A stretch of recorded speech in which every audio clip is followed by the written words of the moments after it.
여러분 안녕하세요.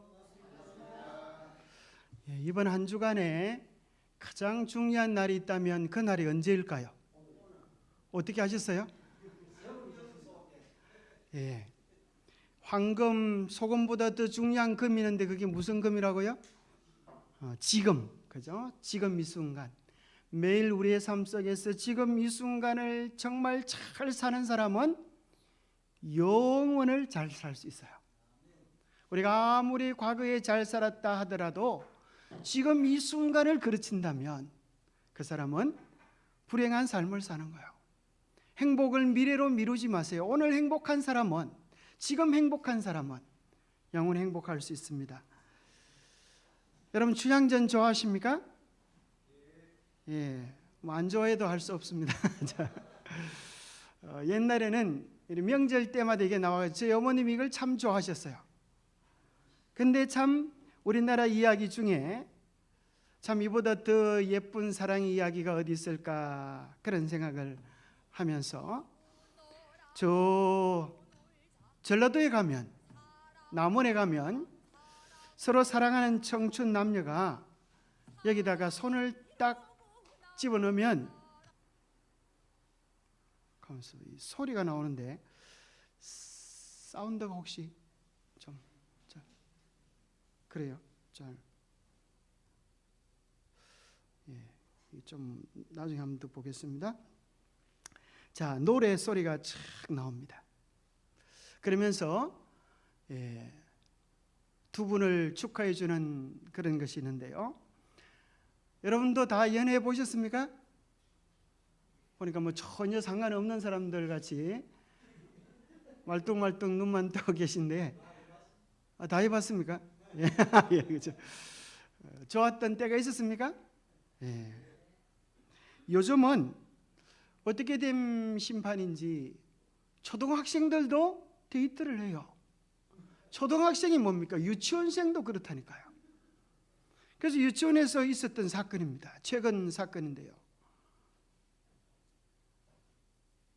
철이가 순이 보고 사랑을 고백했어요. 순이야, 나랑 결혼하자. 요즘 애들이 그렇다니까요. 그러니까 순이가 깜짝 놀래가지고 눈이 땡그래가지고 그게 무슨 말이야? 너와 나는 결혼할 수가 없어? 그러는 거예요. 그러면 포기할 줄 알았는데 철이가 뭐라 그러는가 하면 나도 너를 사랑하고 너도 나를 사랑하는데 뭐가 문제야? 그렇게 얘기하는 거예요. 그래서 순이가 깜짝 놀라가지고 그러는 거예요. 야, 너는 바보구만. 우리 집을 가만히 봐. 우리 아빠는 우리 엄마하고 결혼했지. 우리 할아버지는 우리 할머니하고 결혼했지. 너는 우리 식구가 아니니까 우리하고 나랑 결혼할 수가 없는 거야. 그렇게 얘기하면 철이가 항복할 줄 알았는데 이 철든 철이가 이렇게 말하는 거야. 야, 순진한 순이야. 너는 왜 그렇게 순진해? 원래는 남남이었는데 만나서 약속해서 결혼해서 가족이 되는 거야. 너희 엄마 아빠도 원래는 남남이었어. 만나서 결혼해서 가족을 이룬 거야. 여러분 누구 말이 맞는 것 같아요? 여러분 그거 어떻게 하셨어요? 사실은 생각해 보면 우리의 가정이 어디에 기초해 있는가 하면 결혼 약속이라고 하는, 결혼 서약이라고 하는 그 위에 우리의 가정이 서 있어요. 결혼 서약, 약속 중요합니까? 둘이서 속다가 해도 되는데 왜 사람들을 그렇게 많이 모아놓고 이 사람을 죽도록 사랑하겠느냐? 그렇게 약속을 합니까? 왜 그런가 하면 그 약속을 지키기가 쉽지만은 않기 때문에 그래요. 그 약속이 너무나 중대하기 때문에 그 약속을 잊지 말라고 수많은 사람들 앞에서 다짐하는 것입니다. 그 약속이 바로 서야 가정이 바로 서고, 가정이 바로 서야 이 나라도 바로 설 수 있는 거예요. 이 세상의 행복이 어디 위에 기초 있는가 하면 결혼이라고 하는 약속 위에 서 있는 거예요. 뿐만 아니라 우리의 신앙도 곰곰이 생각해 보면 약속 위에 기초되어 있어요. 성경은 누가 누구를 사랑하느냐? 하나님이 누구를요? 세상이 아니에요. 사랑에는 언제나 1대1이에요.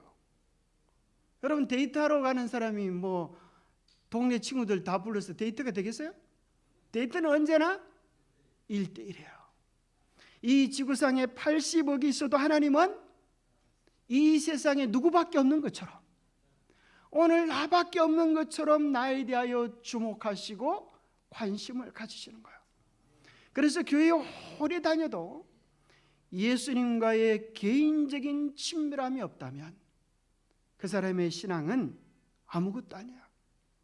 신앙이란 어떤 측면에서 주님과의 깊은 사랑을 가슴속으로 이루어가는 거예요. 그래서 누가 방해하고 누가 말려도 막을 수 없는 사랑으로 주님께 달려가는 거예요. 그래서 그 사랑이 얼마나 좋은지 이 세상의 그 어떤 것과도 견줄 수 없는 사랑의 신비로움을 경험하고 사는 거예요. 그래서 요즘 어르신들이 좋아하는 노래 중에 무슨 노래가 있어요? 내 나이가 어때서 사랑하기 딱 좋은 나이인데, 그런 노래가 있더라고요.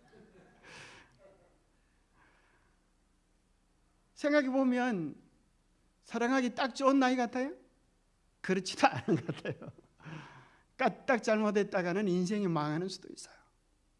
그런데 정말 영원히 청춘으로 살아가는 비결, 영원히 연애의 심정으로 살아가는 비결, 그것은 우리의 마음속에 사랑을 품고 사는 거예요. 사랑이신 예수님을 우리의 마음속에 품고 살아가는 거예요. 여러분, 그 사랑이 여러분 속에 있습니까? 그렇다고 하면 우리는 나이가 들어도 가슴이 설레이고, 비록 피부는 쪼글쪼글 쪼들어들어도 우리의 마음은 늘 새로울 수 있어요. 그래서 하나님은 이렇게 말합니다. 하나님이 세상을 이처럼 사랑하사 독생자를 주었으니 이는 그를 믿는 자마다 멸망하지 않고 영생을 얻게 하려 하십니다. 사랑하면 무슨 생각이 드는가 하면 상대방을 영원히 존재시키고 싶은 거예요. 그 사랑은 끝이 없고 싶은 거예요. 그래서 남자들도 실력도 없지만은 사랑하면 애인을 붙잡고 뭐라 그래요? 나는 당신을 어떻게 사랑한다 그래요? 영원히 사랑한다고. 그런데 지 목숨이 영원하지 않은데 뭘 영원을 사랑해요? 근데 사랑의 세계 속에서는 그게 진실이거든요. 내가 영원히 사랑하는 것, 주님의 우리를 향한 사랑은 그와 같습니다. 그런데 사랑에는 언제나 누가 나타나요? 방해꾼이 나타납니다. 춘향이, 성경에 나오는 춘향제는, 춘향이는 누구요? 오늘 우리 각자가 주님 앞에 춘향이고, 이도령은 누굴까요? 다시 오시겠다 약속하신 우리 주님이에요. 그러면 사랑의 방해꾼은 누구인가? 변사또입니다. 제가 성씨가 변씨해가지고 사람들이 저보고 사또라 그래요. 그런데 우리 성씨에는 별로 잘난 사람이 없어요. 사람들이 희한하게 우리 가문이 좀 약했는지 꼭 나쁜 놈들은 변씨를 집어넣어요. 그래서 뭐 변사또, 변강세, 뭐 변금녀, 하여튼 우리 가문이 화려합니다. 근데 변사또가 나타나가지고 뭐라 그런가 하면, 춘향아 생각을 좀 해봐라. 이도령이 너를 사랑한다고? 그게 말이 될 법한 소리냐? 이도령은 적어도 이 동네에서 가장 어떤 사람이에요? 지체높고 잘생기고 잘나가고, 나는 이 동네에서 가장 천하고 낮은 기생신분이 아니더냐? 어떻게 가장 높으신 그분이 가장 천하고 낮은 너를 사랑한다고 생각이라도 할 수 있겠느냐? 그분이 너를 데리고 놓은 것이지 그분의 사랑은 진짜가 아닐 거야. 누가 우리의 마음속에 그렇게 이야기해요? 누가요? 사탄 마귀가. 변사 돌아가면 큰일 나는 거예요. 자, 빨리 정신을 차리고 대답을 잘해야 합니다. 사탄 마귀가 우리 마음속에 뭐라 그러는가 하면 너는 교회 다녀도 소용이 없어. 딴 사람은 다 구원받아 천국에 갈지 몰라도 너는 안 돼. 네가 너를 잘 알잖아. 언감생심. 네 지랄 같은 성질도 네가 더 잘 알잖아. 교회 다닌 지 얼마나 되었는데 아직 품성도 하나 변하지 않고 전도해야 한다고 했는데 전도도 하나 못하고 그래가지고 네가 어떻게 예수님의 사랑의 대상이 되겠다고 생각이라도 할 수 있겠어? 누가 하는 소리라는 거예요? 사탄 마귀가. 여러분 마음속에 그런 소리가 좀 들립니까? 아마 오늘 좀 마음속에도 좀 미안한 마음이 좀 들지 모르겠어요. 그렇죠? 내가 평생을 주님을 믿었는데 한 명도 주님께 못 인도하다니 아마 그런 마음을 들면서 이런 나도 주님이 사랑하실까? 그런 생각이 들 수도 있어요. 그런데 중요한 사실은 저는 이 귀한 말씀을 오늘 여러분들에게 이야기하고 싶은 것입니다. 주님은 사랑의 대상을 찾아 방황하지 않으시고 그 사랑을 받아들인 자들을 가장 존귀하고 가치 있는 자들로 창조해 주신다. 하나님은 누가 예쁜가, 누가 가치 있는가, 누가 쓸만한가 기웃거리지 않으세요. 우리 주님은 오늘 우리의 마음을 두드리시면서 오늘 우리가 마음 문을 열고 그분을 받아들이기만 하면 그 사랑이 우리를 어떻게 만들어준다는 거예요? 가장 가치 있는 존재로, 가장 사랑할 만한 존재로 우리를 창조해 주시는 거예요. 우리나라 속담 중에 안 좋은 속담이 하나 있는데 여자 팔자는 무슨 팔자라고? 뭐 강아지 팔자라고 그런 속담이 있잖아, 그죠? 어째 보면 안 좋은 것 같은데 주인을 잘 만나면 팔자 필 수 있습니까? 아, 그런 것 같아요. 정말 주인을 잘 만나면 아무리 천하고 못생긴 집에 태어났다 할지라도 왕자님을 만나면 뭐가 되는 거예요? 왕비가 되는 거예요. 왕비가 되는 거예요. 여러분 생각해 보세요. 이 세상에서 가장 아름답고 신기한 이야기가 시집 잘 가서 팔자 펴는 얘기잖아. 백설공주도 그렇고 신데렐라도 그렇고 콩쥐팥쥐도 그렇고. 그러니 가만히 생각해 보면 그 모든 이야기들은 우리의 마음속에 뭘 얘기해 주는가 하면 너도 정말 너를 영원히 사랑해 주실 수 있는 가치 있는 분을 만나서 너의 팔자와 운명을 한번 바꿔보라고 하는 사랑의 이야기예요. 정말 이 온 우주에 여러분 예수님만한 신랑감이 있습니까? 아무도 없어요. 그런데 그분께서 우리에게 오셔서 우리 마음을 두드리면서 우리가 살아온 날만큼 프로포즈하고 계셨던 거예요. 성경은 이렇게 이야기합니다. 천국은 마치 좋은 진주를 구하는 장사 같으니 극히 값진 진주 하나를 만나매 가서 자기의 소유를 다 팔아 그 진주를 샀나니라. 보통 사람들이 이것을 이해할 때 이렇게 생각합니다. 예수님은 이 세상에서 가장 값진 진주야. 그래서 예수님을 제대로 만나려고 하면 우리 인생 전부를 내걸어야 돼. 왜냐하면 그분은 우리 인생을 바꿔줄 값진 진주이기 때문에. 그 말이 맞습니까? 맞아요. 그런데 그러기 전에 제가 너무 흥분해가지고 이거 좀 벗겠습니다. 죄송합니다. 너무나 중요한 오늘 얘기를 해드리기 때문에 살짝 좀, 자, 여기 보니까 좀 양해하시기 바랍니다. 제가 너무 흥분해가지고 이 너무 중요한 사랑 이야기인데, 사실 이 얘기는 우리가 예수님을 위하여 모든 것을 버린 이야기가 아니고, 누가요? 예수님이 우리를 위하여 모든 것을 버리신 이야기예요. 우리가 보기에는 쭈그랑 밤탱이 같고 가치 없고 쓸모없는 존재 같지만, 온 우주를 창조하신 주님의 눈에 우리를 뭐같이 보신다는 거예요? 이 우주에서 가장 값지고 빛나는 진주로 보셔서 우리를 구원하기 위하여, 우리를 사시기 위하여 하늘의 보좌를 버리시고 영원한 생명을 버리시고 이 땅에 오셔서 당신의 모든 것을 쏟아 부으시고 오늘 우리들에게 그렇게 이야기하는 것입니다. 내가 너를 사랑해. 내 마음을 나에게 열지 않겠니?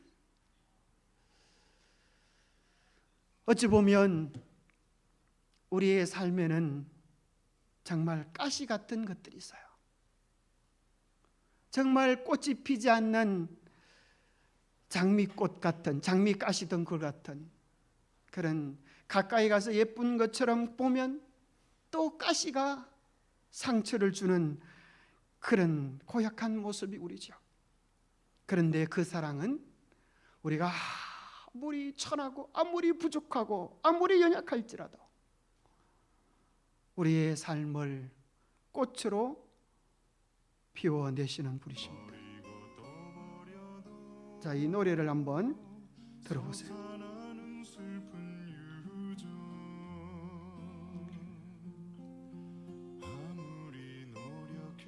볼륨 조금 좀 올릴 수 있어요?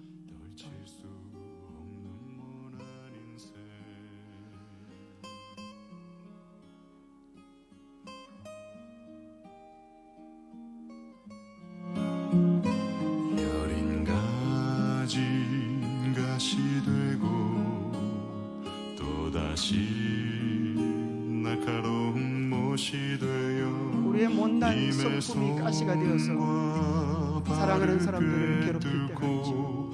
허리에서 흐르는 비 이젠 신락 같은 희망마저 사라지고 빛한 자락 없는 깊은 어둠 속을 소리 없이 울었다네. 그러던 어느 날 놀라운 일이 일어났다네. 어둠과 슬픔 속에 어디선가 들려온 목소리, 그분의 흘리신 피, 나를 위해 흘린 그 피는 가시 뿌린 나에게 꽃으로 임하셨다네. 그러던 어느 날 놀라운 일이 일어났다네. 끝없는 절망 속에 내게 임한 그분의 사랑, 나에게 임한 그분의 아름다움에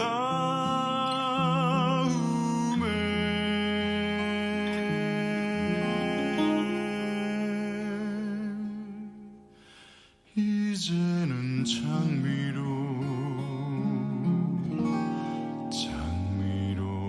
불리운다네.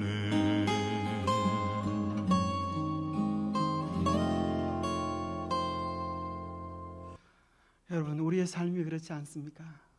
정말 가시로 가득 찬 삶에 주님이 임하셔서 꽃으로 피어나는 기쁨을 하나님께서 우리에게 주신 것입니다. 성경은 사랑의 약속입니다. 내가 너를 사랑하마. 내가 너를 죽도록 사랑하마. 내가 너를 버리지 않고 내가 너를 책임지고 사랑하마. 우리 주님께서 이렇게 말씀하십니다. 히브리서 13장 5절에 그가 친히 말씀하시기를 내가 결코 너를 버리지 아니하고 너를 떠나지 아니하리라. 내가 너를 구하여 내리라. 네가 아무리 절망적인 상태에 있다 할지라도 내가 너를 변화시켜 주리라. 신앙은 전적으로 그 사랑 앞에 나를 드리는 것입니다. 그러면 내가 하지 못했던 그 일을 주님께서 우리 안에서 이루어 주시는 것입니다. 우리가 해야 될 일은 딱 한 가지밖에 없어요. 그것이 무엇일까요? 그분과의 약속에 신실한 것입니다. 그분께 내 마음을 드리기만 하면 되는 거예요.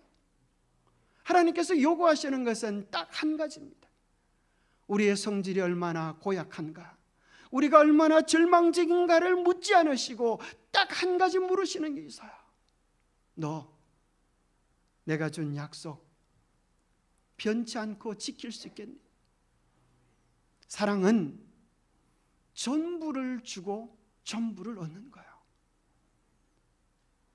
우리는 결국 가만히 내버려도 죽을 수밖에 없는 죄인이에요. 이 죄덩어리 우리를 전부를 주님께 바치면 주님은 우리를 받으셔서 당신의 형상으로 변화시켜 주시고 온 하늘의 영광과 은혜를 우리에게 안겨주실 것입니다. 그 성경은 창세기부터 계시록까지 언약에 대한 이야기예요. 내가 너를 사랑하고 내가 너를 붙잡고 내가 너를 변화시켜 주리라. 네가 해야 될 것은 딱 한 가지인데 내가 너에게 주는 약속을 지키는 거야. 여러분, 아무리 행복하게 결혼하는 부부일지라도 그 약속이 깨어지면 그 순간부터 천국 같았던 가정이 뭐로 변해버려요? 지옥으로 바뀌어버려요. 그 사랑이 크면 클수록, 그 행복이 크면 클수록 충격이 더 크고 놀라운 것입니다. 하나님께서 우리에게 원하시는 것은 딱 한 가지예요. 언약 앞에 신실한 것. 그래서 하나님께서는 에덴 동산에서는 땅에다가 그 언약의 징표를 두셨어요. 선악과를 통하여. 그러다가 노아 때는 하나님께서 무지개를 통하여 하늘의 언약을 두셨어요. 그래도 하나님은 모자라도 생각하셨어. 아브라함 때는 하나님께서 몸에다가 언약을 새겨 놓으셨어요. 모세 때는 돌비에다 새겨 놓으셨고, 다윗 시대 때는 하나님께서 보좌에 새겨 놓으셨어. 네가 내 언약을 지키면 내 왕국이, 내 왕위가 영원하리라고 약속하셨어요.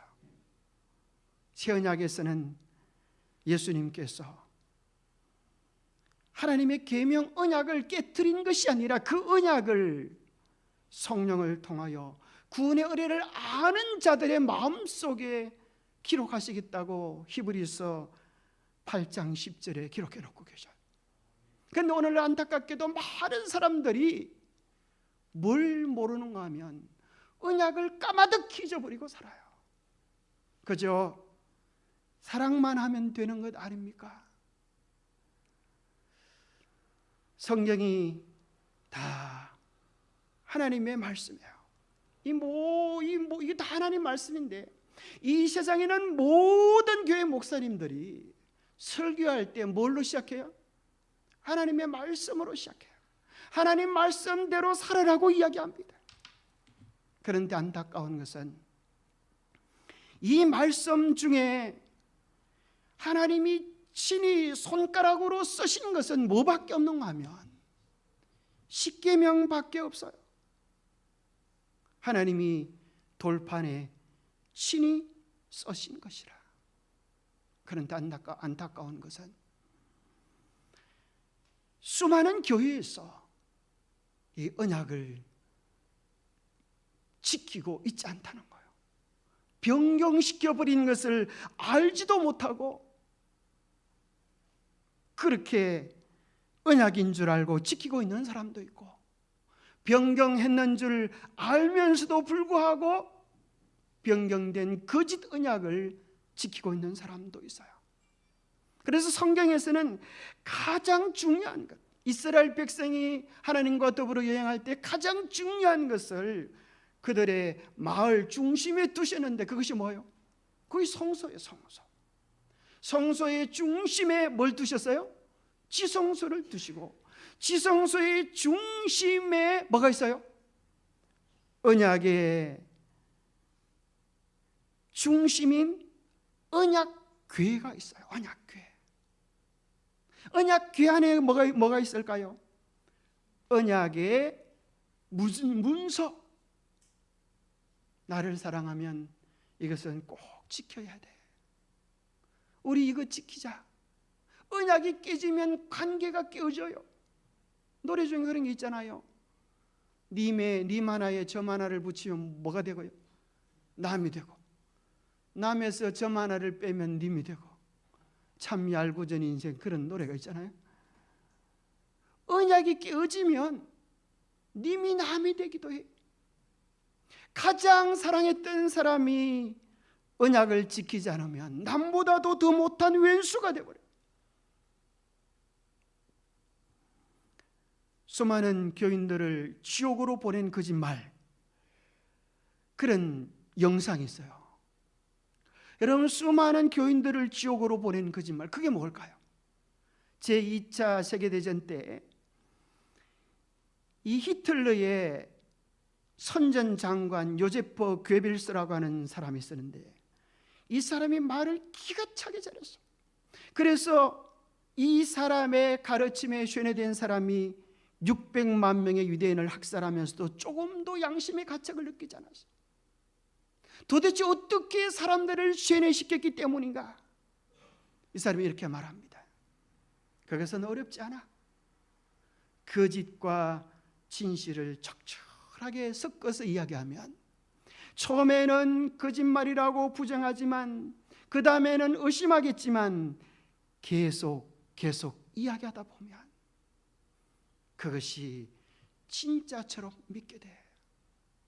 여러분, 여기 병이 있다고 생각해 봐요. 하나는 먹으면 바로 죽는 쥐약이고, 하나는 여기는 생수병인데, 생수병에 살짝 극약을 하나 탔어요.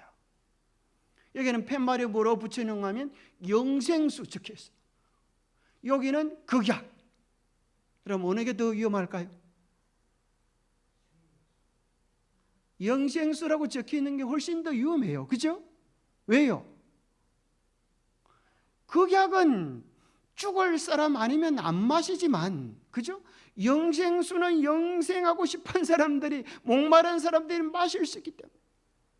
이게 무슨 소린가 하면, 진리와 거짓이 혼합되어지면 더 강력한 사단의 도구들이 된다는 것이에요. 그래서 한 목사님은 이렇게 이야기합니다. 교회를 다니는 사람들, 예수님을 믿는다고 하는 사람들을 가장 많이 지옥으로 보낸 거짓말은 뭘까? 그게 바로 거짓 구원론이라고 말했습니다. 거짓 구원론이 뭔가 하면 그저 주여 주여, 예수님 믿는다고 한 번 고백하면 한 번 구원은 영원한 구원이다.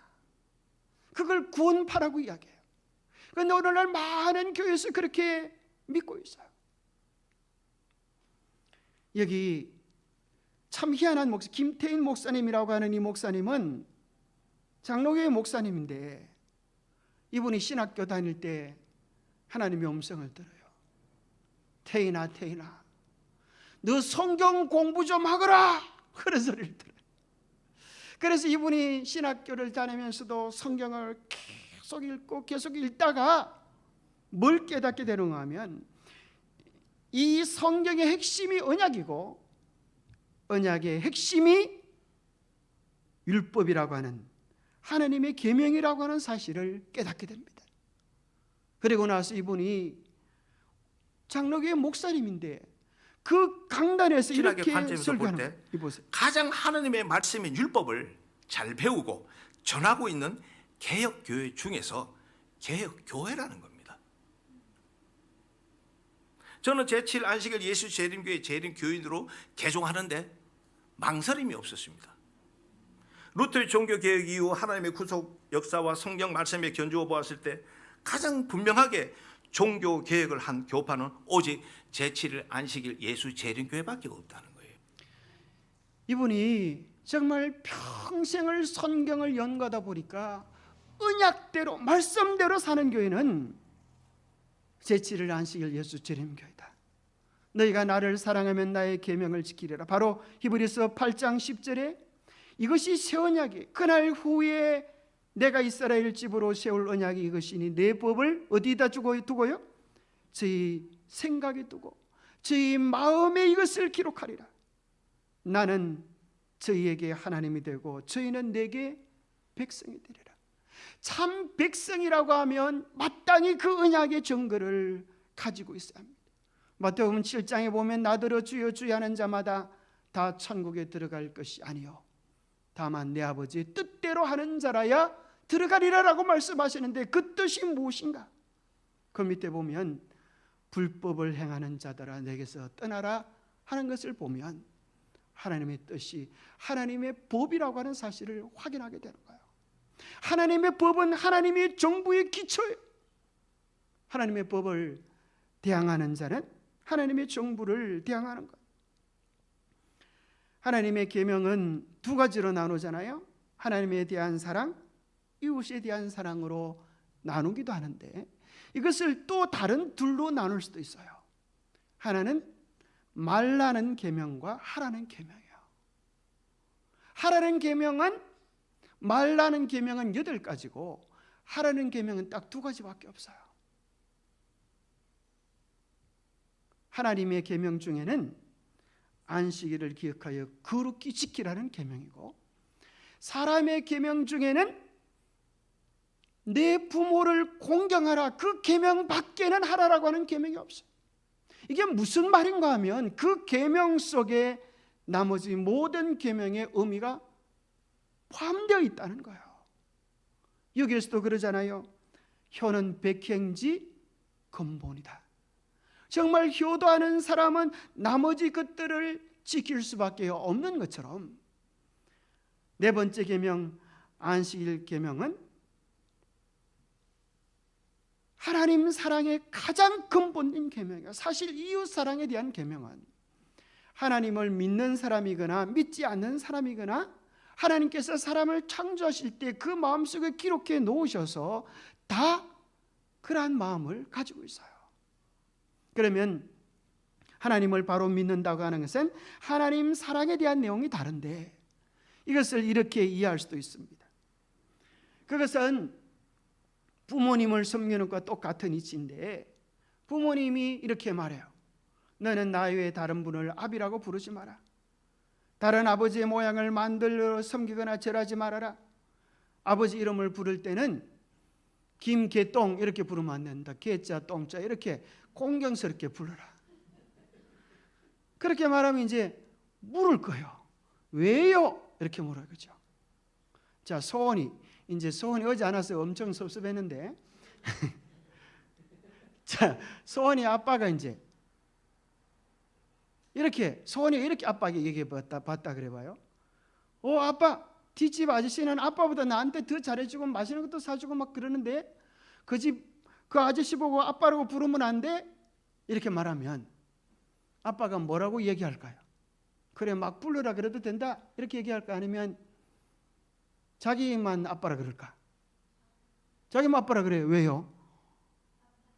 아빠니까. 왜? 도대체 무슨 근거로 아빠 된 자기 있다고 생각해요? 아빠가 뭐예요? 그걸 어떻게 알았어? 대단한 실력이에요. 정말 앞으로 크게 될 나이인데 보세요. 아무리 옆집 아저씨가 잘해줘도 자기를 낳아준 부모는 누구밖에 없어요? 부모님밖에 없어요. 부모님, 나를 낳아줬다고 하는 그 한 가지가 충분한 대답이 돼요. 그렇습니까? 어머니 자격이, 아버지 자격이 나보다 못나고 힘이 약할 수도 있어요. 더 무식할 수도 있어요. 그러나 딱 한 가지 조건, 내가 너를 낳아주지 않았으면 네가 어디 있겠니? 바로 그 근거를 제시하는 게 네 번째 계명입니다. 왜 우리가 하나님을 예배해야 하는가? 하나님께서 우리를 창조해 주시고 우리를 구원해 주셨기 때문에 그와 같은 사랑이 이 세상에 없는 거예요. 그래서 하나님은 말씀하십니다.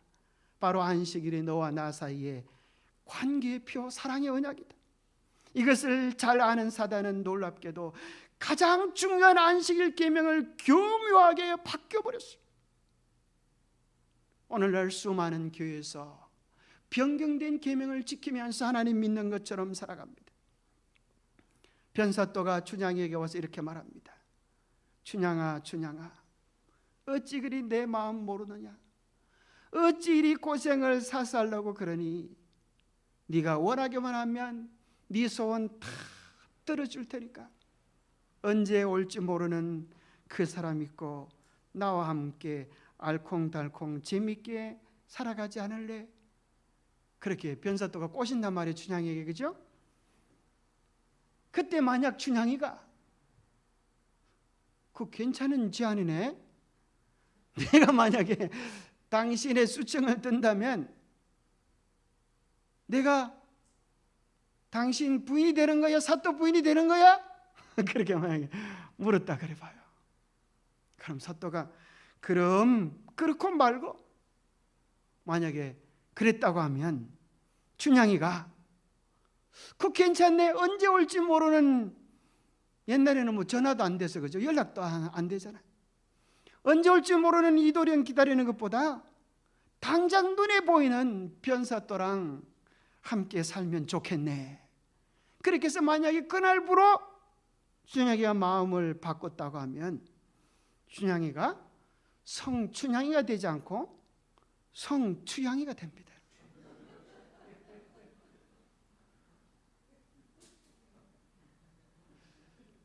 이 뭔 소리인지 알랑가 모르겠네요. 자, 사실 우리가 이 땅에는 많은 사람들이 하나같이 일요일날 예배를 드려요.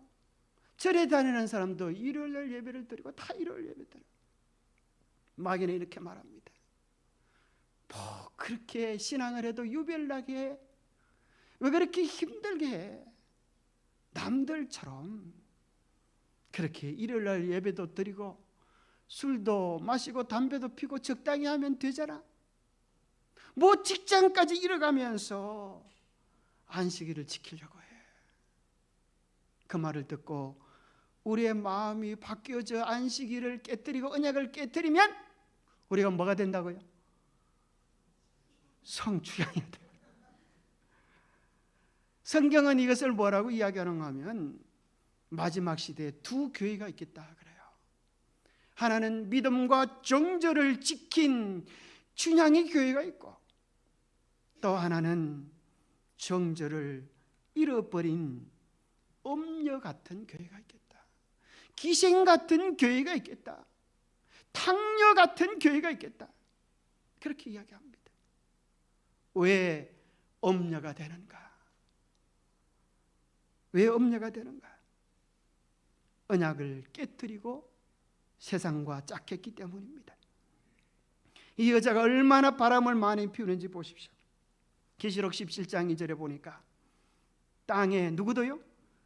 임금들도 그 엄녀와 더불어 음행하였고 땅에 거하는 자들도 그 음행의 포도주에 취하였다. 이 엄녀가 내미는 포도주는 도대체 무엇입니까? 이 엄녀는 바벨론을 뜻하고 이 엄녀는 타락한 교회를 뜻하는데 포도주는 바로 생명수에다가 거짓 교리를 섞어 넣은 것입니다. 이 거짓 가르침에 수많은 교회가, 수많은 세상이 쏘가 넘어가는 거예요. 여러분, 십계명은 성경 어디에 나와요? 출애굽기 20장. 또 어디에 나와요? 신명기 5장. 이 말씀은 1.1획도 변할 수 없는 거예요. 누가 뭐라 그래도 수천 년, 수백 년 동안 변경할 수가 없어요. 그런데 놀랍게도 천주교에서는 우리가 아는 것처럼 두 번째 계명을 없애버리고 안식일을 기억하여 거룩히 지키라고 하는 계명을 주일을 지키려고 하면서 일요일로 바꿔버리고 열 번째 계명을 둘로 만들어서 하나님의 계명, 하나님의 언약 십계명을 변경시켜버렸어요. 그래서 이제 사람들에게 바른 언약을 이해시켜주기 위해서 우리가 여러 가지 얘기할 것도 없고 딱 이것만 물어도 돼요. 요즘은 참 쉬운 시대예요. 자, 여러분들이 보통 이제 여러분 친구 중에 일요일 교회 다니고 이제 하는 사람들에게 딱 요거 한 가지만 물어도 될 것 같아요. 부활절은 언제인가요? 이렇게 딱 물어보세요. 여러분, 부활절이 언제인지 아세요? 잘 모르죠? 부활절을 안 지키는 그걸 어떻게 아나? 그럴지도 모르겠지만 지피지기는 백전백성이라 그런 말이 있잖아요. 우리가 상대방을 좀 알아야 될 필요가 있어요. 그렇죠? 아마 이거는 우리 소원이도 모를 걸.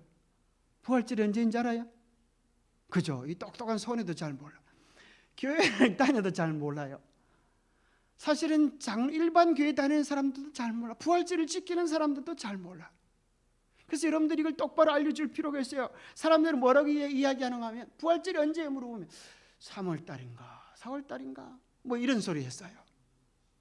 자, 그걸 어떻게 알 수가 있는가 하면 여러분 요즘 누구한테 물어보면 된다고? 챗GPT한테 물어봐도 되고 위키 백과사전에 보면 이렇게 나와 있어요. 뭐라고 나와 있는가 하면 325년에 언제요? 325년에 니케아 공의에서 정했는데 부활절 날짜는 반드시 뭐가 지나야 된다? 충분히 지나고 두 번째 뭐가 지나고?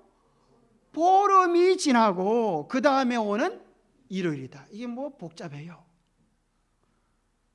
6월절은 유대력 몇 월 며칠 이렇게 되는 거지.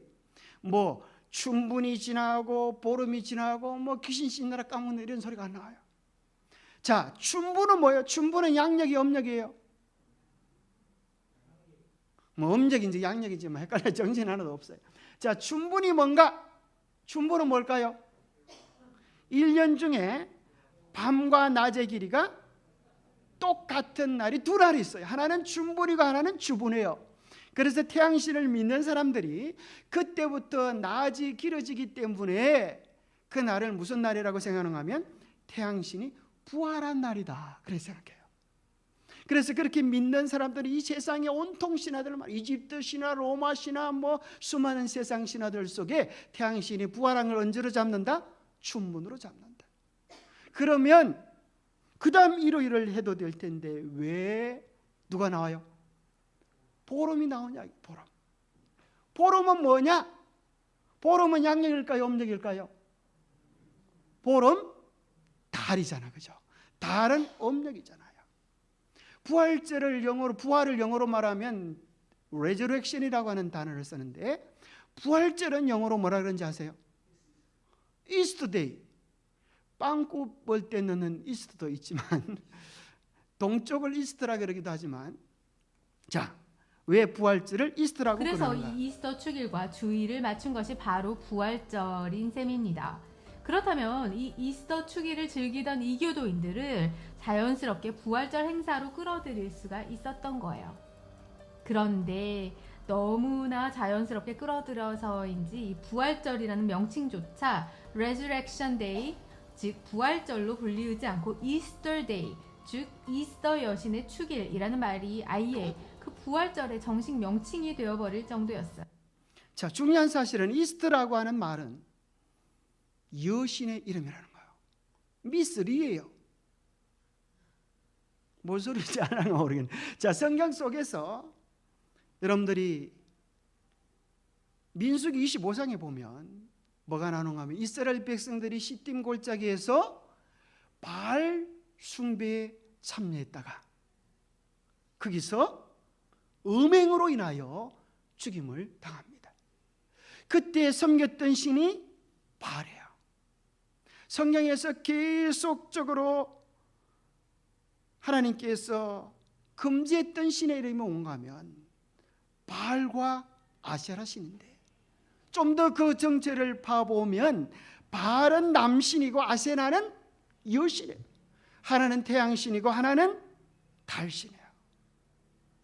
자, 이 태양신 부활 축제는 프리기아 왕국에서 시작이 되었는데, 여기는 이 문화가 그리스에 전해지고 로마에 전해졌어요.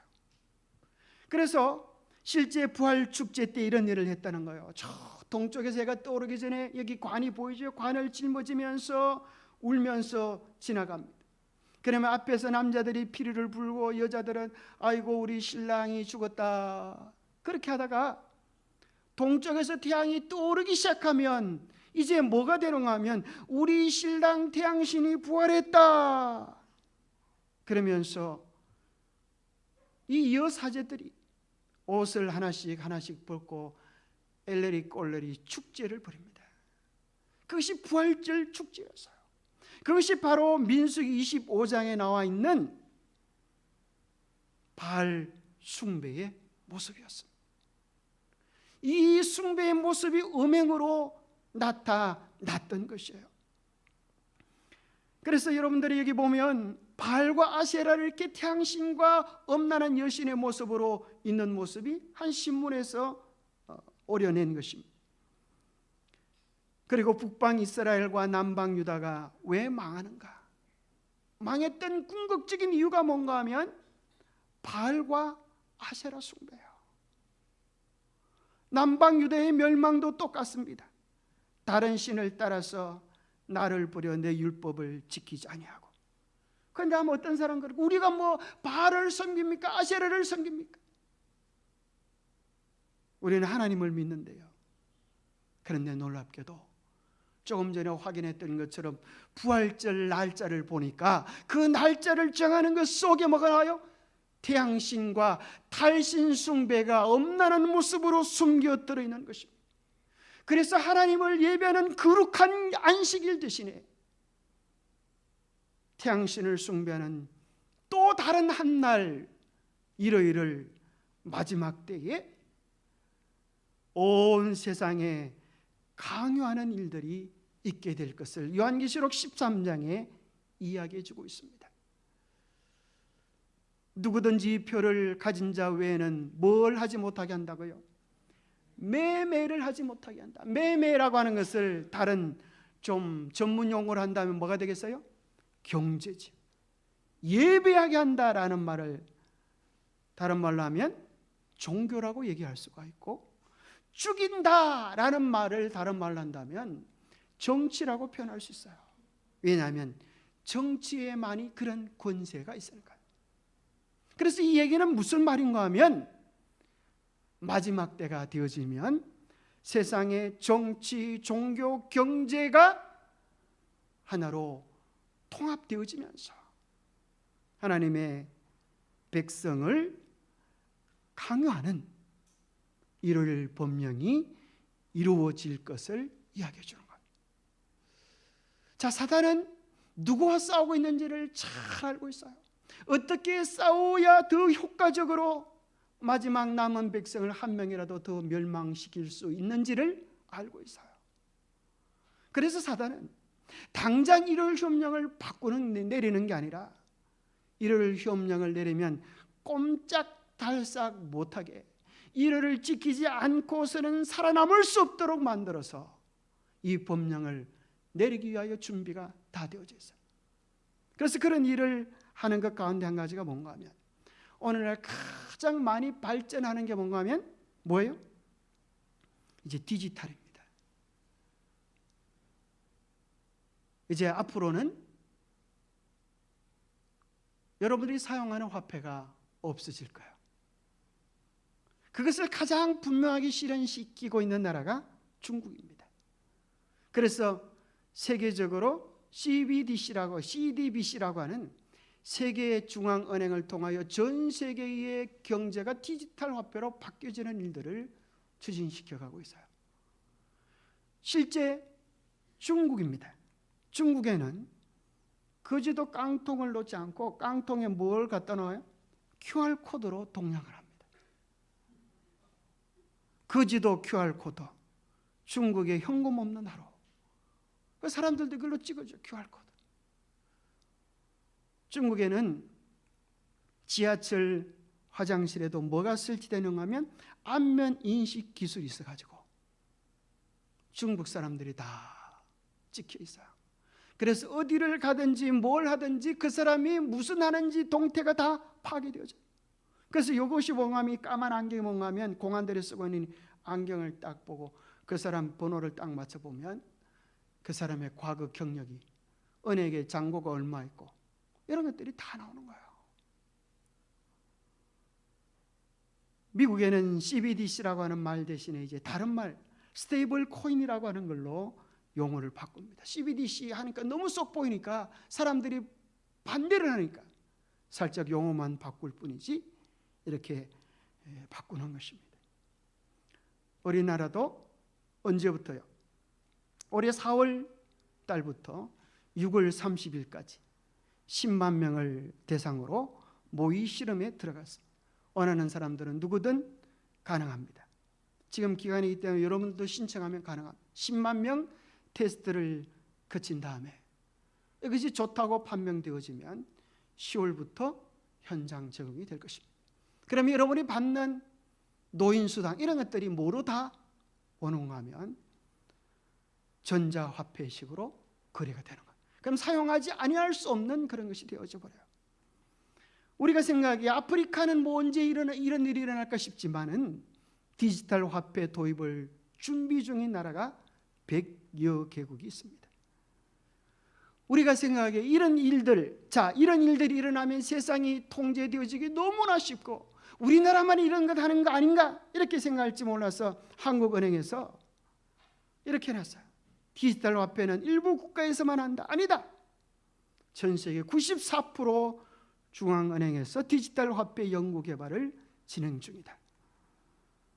최근 뉴스입니다. 한국은행이 5년간 준비해온 디지털 화폐가 드디어 시험대에 오릅니다. 본격적인 이용자 사전 모집이 오늘부터 시작되는데요. 한국만의 디지털 화폐 실용화가 가능할지 주목됩니다. 자, 시간 관계상 넘어갑니다. 자, 그리고 더 나아가서 디지털 화폐뿐 아니라 이제 신분증도 디지털로 다 전환되어집니다. 운전면허증 뭐 할 것 없이, 주민등록증 할 것 없이.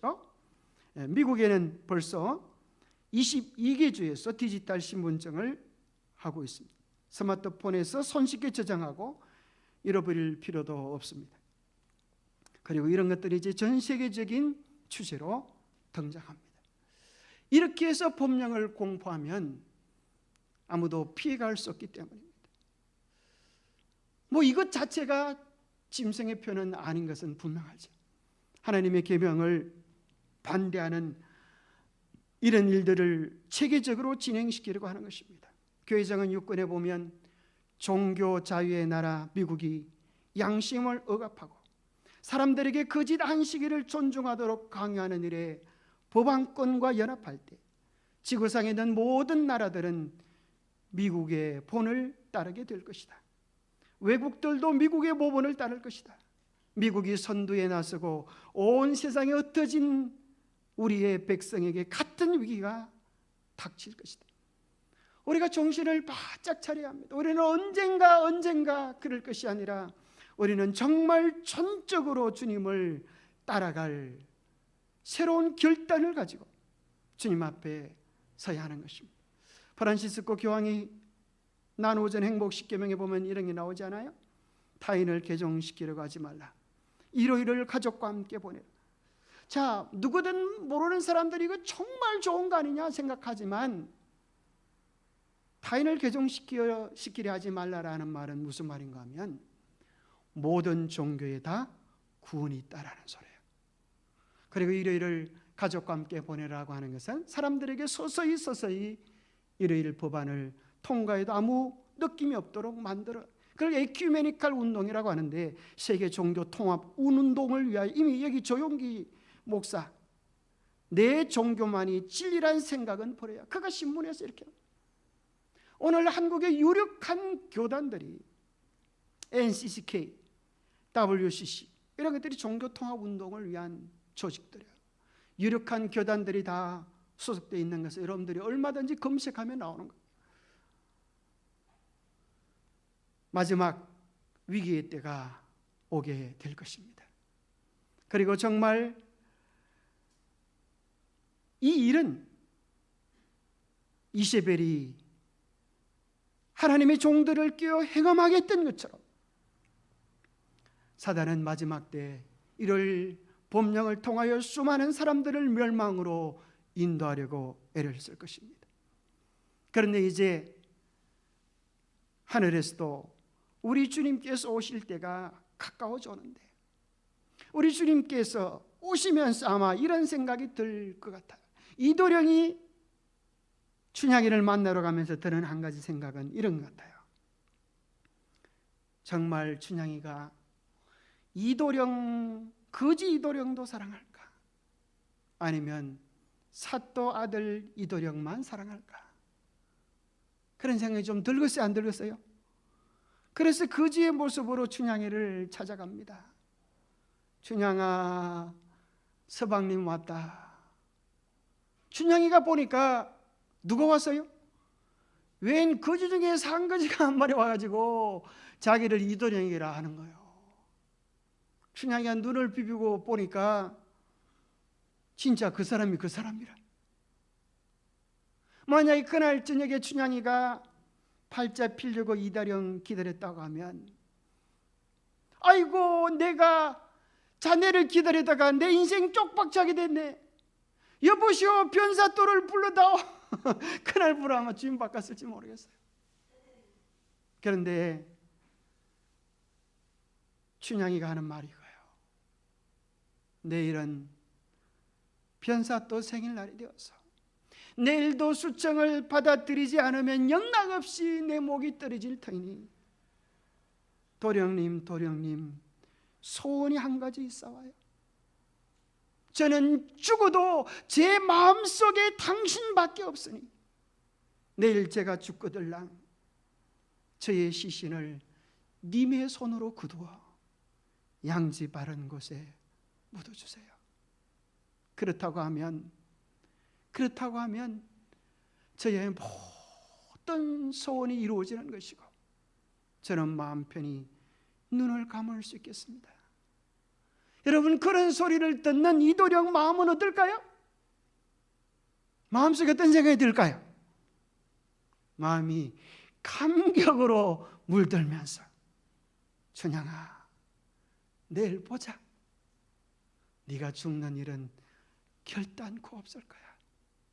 내일은 정말 네가 선택을 얼마나 잘했는지 알 수 있게 될 거야. 그 다음날 정말 아니나 다를까 망나니가 시퍼런 칼날을 휘두릅니다. 자, 이것이 너에게 줄 수 있는 마지막 기회다. 나의 청을 들겠느냐 아니면 죽겠느냐? 그러면서 시퍼런 칼날이 목에 붙었다가 떨어졌다가 붙었다가 떨어졌다가 몇 번째 떨어지는 거야? 세 번째 목을 치려고 할 때에 네가 이래도 정녕 그 사랑을 포기하지 않겠느냐? 그러는데 목이 떨어졌어요, 안 떨어졌어요?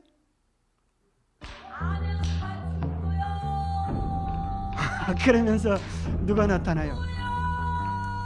이도령이가 나타나고 판이 뒤바뀌는 것입니다. 그래서 이를 염령을 통하여 마지막 하나님의 백성들이 다 죽고 세상 역사는 끝장나는 것처럼 보이는 것 같은데 그렇잖아요.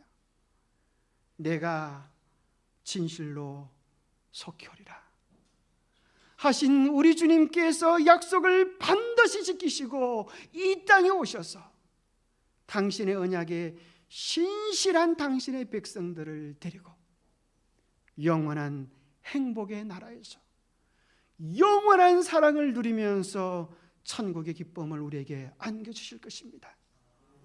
그날까지 주님에 대한 우리의 언약이 변치 않고 우리의 마음속에 주님을 뜨겁게 사랑하는 열렬한 춘향이들이 되시기를 간절히 바랍니다.